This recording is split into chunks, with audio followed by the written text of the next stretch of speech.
A broke Shaolin martial artist walks around telling strangers that Kung Fu can fix their whole lives. Then he meets a washed-up soccer legend, and somehow, the plan becomes turning a bunch of former monks into the most dangerous football team in the country. Soccer legend is Golden Leg Feng. 20 years earlier, he was a star player until his teammate Hung bribed him to throw a game, then hired thugs to break the leg that made him famous. Now Feng is stuck working for Hung's Team Evil and getting treated like a reminder of somebody else's success. Hung does not even hide the betrayal anymore. He tells Feng that his career is over, calls him useless, and admits he arranged the attack. So Feng finally has a reason to stop being Team Evil's sad little employee and start looking for one chance to embarrass the man who took everything from him.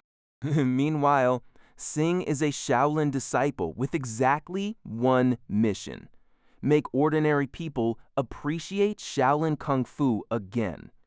He is sincere, loud, and completely incapable of noticing when everyone around him wishes he would stop talking. To Sing, Kung Fu is not just fighting. It is supposed to make people stronger, smarter, and less miserable.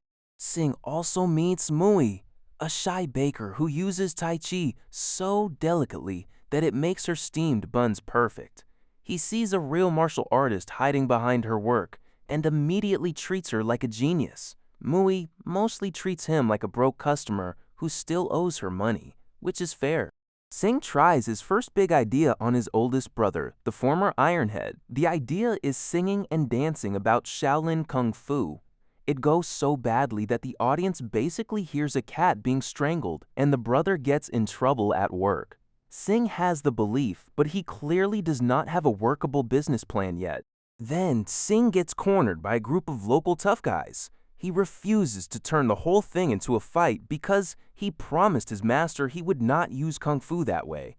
But when Feng sees what Sing can do with one kick, he realizes the obvious answer has been sitting in front of him: use Kung Fu in soccer.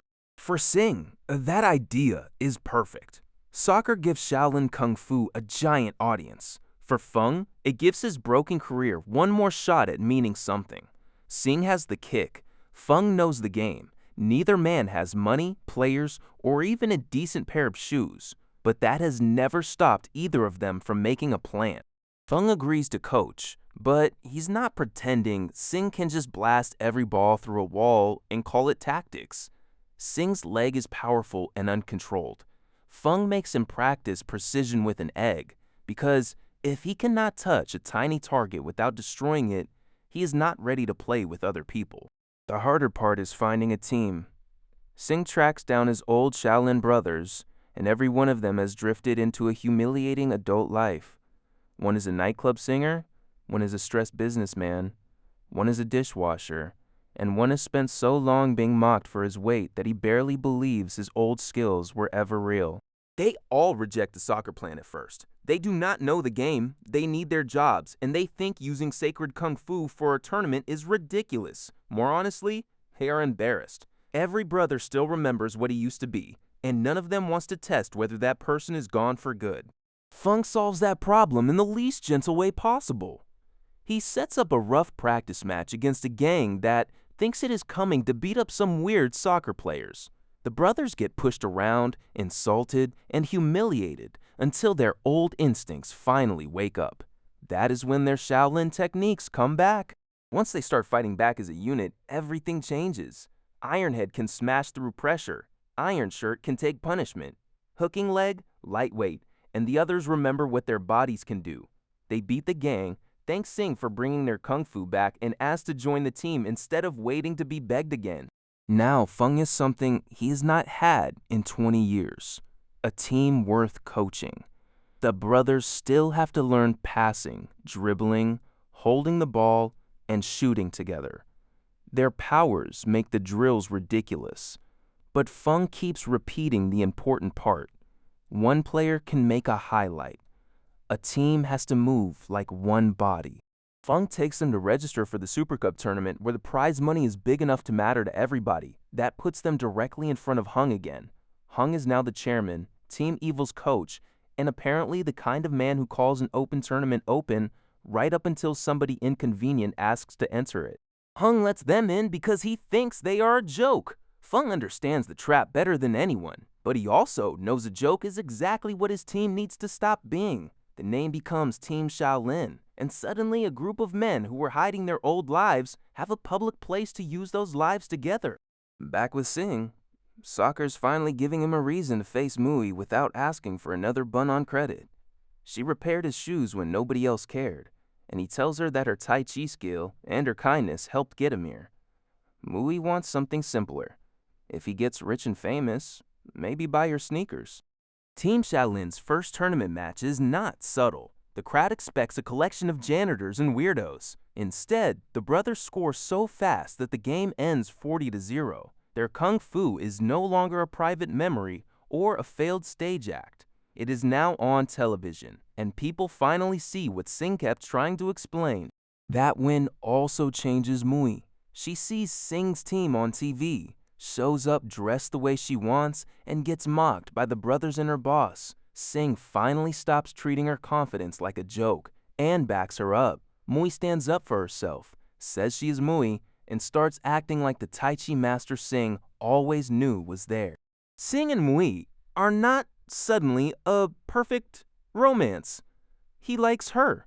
She likes him. Then Singh panics the second it becomes real and tries to call them friends forever. It is awkward. It hurts Mui, and it matters because Singh still has some growing up to do even while he is becoming the hero of a national tournament. The team keeps winning, and now its weirdness is working in its favor. Every match makes the brothers more confident, more famous, and more connected. By the time they reach the finals, nobody is asking whether Kung Fu belongs in soccer anymore. The only question is whether their teamwork can survive a team built to crush people. Hung tries the old move on Fung, money. He offers him a check, a job with Team Evil, and an easy retirement if Team Shaolin forfeits. Fung admits he used to be greedy, which is why Hung's betrayal worked the first time. But this time, he refuses. His team wants the championship more than the payoff. That refusal is the real rematch. Fung cannot undo the leg Hung took from him, but he can refuse to sell out the people who trusted him. Hung takes it personally because Team Shaolin has become proof that Fung was never the useless man Hung kept around to clean his shoes.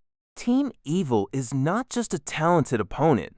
Hung has loaded them up with performance drugs, and he openly says the referee, linesmen, association, federation, and committee are all on his side. So Team Shaolin enters the final knowing it has to beat 11 enormous players and a whole system that has already decided who should win. The first half is brutal. Team Evil's kicks are so violent that Shaolin players start dropping one after another, and the officials somehow keep finding ways not to notice. Fung recognizes the pattern immediately.